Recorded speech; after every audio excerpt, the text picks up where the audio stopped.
the enigmatic hunt in the Pacific Northwest. In the dense forests of the Pacific Northwest, I embarked on a hunting expedition like no other. This remote region was known for its lush landscapes and abundant wildlife, making it a prime destination for hunters seeking a challenge. Armed with my trusty bow, I ventured deep into the heart of the wilderness.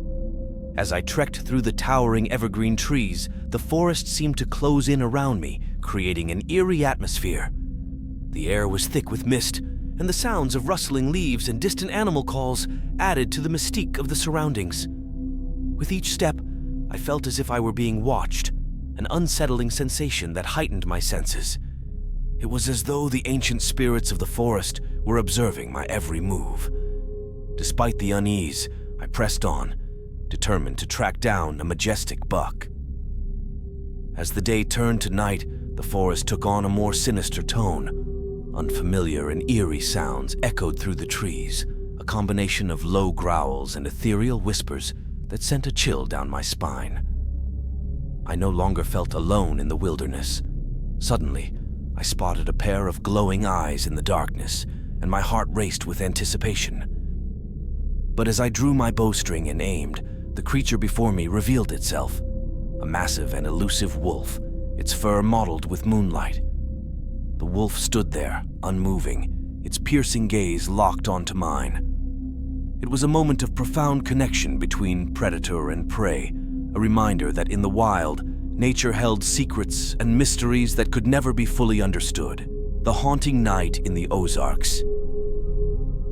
Deep in the rugged Ozark Mountains, I embarked on a solo hunting expedition in pursuit of deer. The Ozarks were known for their dense forests and challenging terrain, making it an ideal destination for seasoned hunters. With my rifle in hand, I set out before dawn, eager to track and harvest a buck. As the sun dipped below the horizon, the forest grew dark and silent except for the occasional hoot of an owl. I settled into my hunting blind, hidden amidst the thick underbrush, and patiently waited for the perfect shot. Hours passed, and the forest remained still, except for the rustling of leaves in the gentle breeze. Just as I began to lose hope of a successful hunt, a sound unlike any other pierced the quiet night, an eerie, melodic humming that seemed to emanate from the heart of the forest.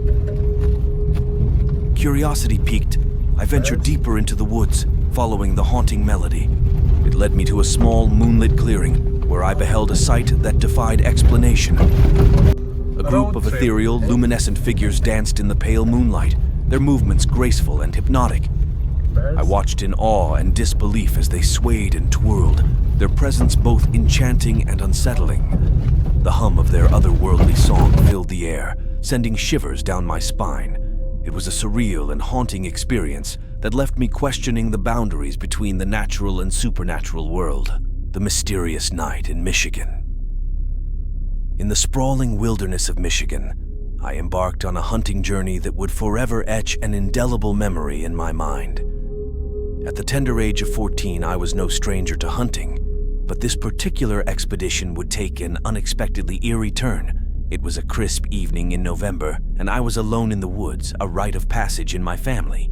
The woods had always been a place of solitude and serenity for me, but on this night, it would be anything but serene. As the sun dipped below the horizon, casting an inky darkness over the forest, I heard a spine-chilling scream that sent shivers down my spine. It was a sound unlike anything I had ever encountered in the wild, a nightmarish blend of a bear's growl and a human's cry. Intrigued and terrified in equal measure, I felt compelled to investigate the source of this unearthly noise. With cautious steps, I ventured deeper into the woods, my senses on high alert.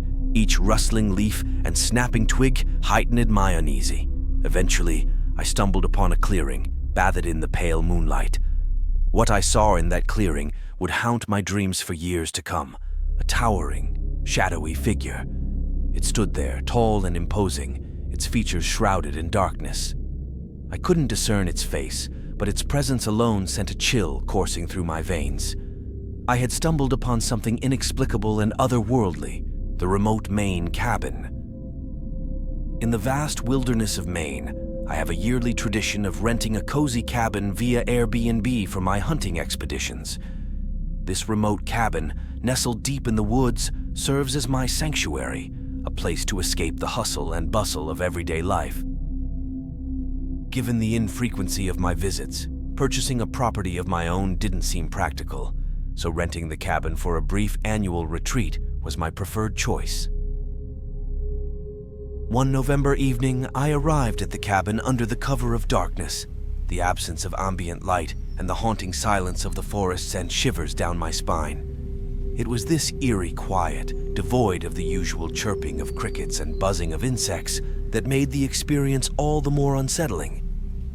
Upon stepping into the cabin, I felt an immediate sense of relief as the owner had considerately pre-warmed the place. November in Maine can be bitterly cold, so this small gesture was a welcome comfort. The cabin was equipped with modern amenities, including cable TV and Wi-Fi, which allowed me to stay connected to the world even in this remote location. Setting an early morning alarm was essential, as dawn was the optimal time for deer hunting. The following morning, I embarked on my hunting adventure. The woods in this region were foreign territory to me, but I was eager to explore and gain more experience. However, as I ventured deeper into the forest, I had a startling encounter with an unexpected figure, an individual who questioned my presence in the area and cast a shadow of doubt over my hunting expedition. This encounter left me uneasy and anxious. Upon returning to the cabin later that day, I made an unsettling discovery. It appeared that someone had entered the cabin in my absence. My belongings had been tampered with, and the sense of intrusion lingered, raising unsettling questions about who might have been watching me.